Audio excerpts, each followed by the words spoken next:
building, given this 20th day of December 2025 at Manuel's Resort, Piñan, Zamboanga del Norte.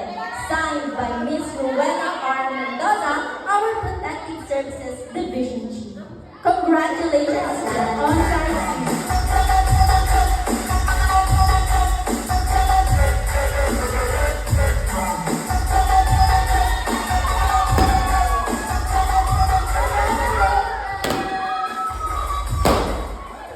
Congratulations to all of the winners.